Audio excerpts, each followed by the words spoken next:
listening to Christopher Hitchens' God is Not Great.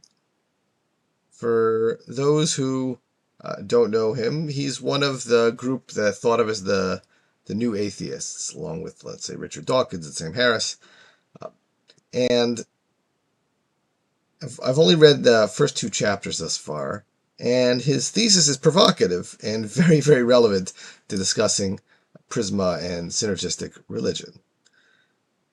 What Hitchens argues is that religion, by definition, is destructive and bordering on brainwashing, since the claims are that each religion in its ancient book or set of beliefs or practices claims to have the truth.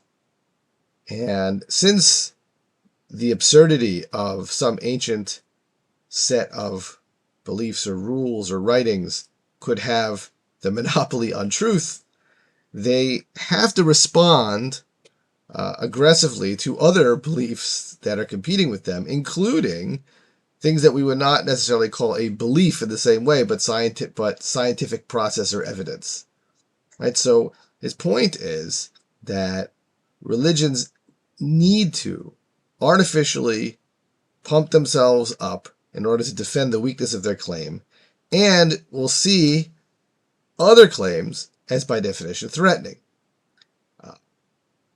He points out that there is endless amount of aggressive, violent talk and acts between religious groups, and even within a religious group, meaning most, I assume all religions virtually, if they're more than 50 adherents, splinter. Doesn't have to be a very negative splinter, doesn't have to be, but it's a very big theological splinter, or even a very big difference in practices, but they splinter. Think about how many types of Protestants there are. There's, in my own religion, many different versions of Judaism, and that's only in modern Judaism. If you go back in time, there were versions of it in the past. The Shias versus the Sunnis. This is standard throughout religions. I know much less about Eastern religions, but there's different types of Buddhists, and there were splits in Confucianism. There's splits everywhere. And many times, even within these splits, right, there's even more aggressivity. Now, Hitchens' point is that this is not a bug of religion. This is a feature, because if the religion is going to be claiming the total truth of an ancient, pre-modern, whatever it is, set of beliefs, then, and practices up against all other ancient ones, and modern notions, then it is going to have to take something like that, right? I mean, that's human nature. You feel insecure, you become defensive. Defensive makes you aggressive. All of this comes from what we started with in the earlier podcast in the series. It comes from the model of competitive religion. And by competitive religion, what I mean is it comes from the model that even though nowadays there has really been a split, logically speaking, there's been a split between science and even academic disciplines of history and things like that, where the attempt is to find what is factually true, or as close as you can to factual truth, to split that from meaning making, and then to take religion and put that firmly in the camp of meaning making and not fact discovery, right? As long as competitive religion sees itself as in the world of factual discovery, then it is competitive with science, right? We talked about that. So suddenly the creation story has to compete with the Big Bang. Now, can it compete? No, not in any reasonable way. So you have to then be aggressive. You have to undermine. You have to deny. You have to come up with wild views. You have to get ad hominem, etc., etc. So I think that Hitchens is right, but he's also wrong. He is right. Competitive religion that comes to claim that it has a monopoly or even a strong claim to factual truth, right? And based on revelation, or based on its ancient history, or based on its adherents' beliefs, whatever, is by definition going to be in conflict, and that can't, not necessarily, but it can lead to violence. It can lead to at least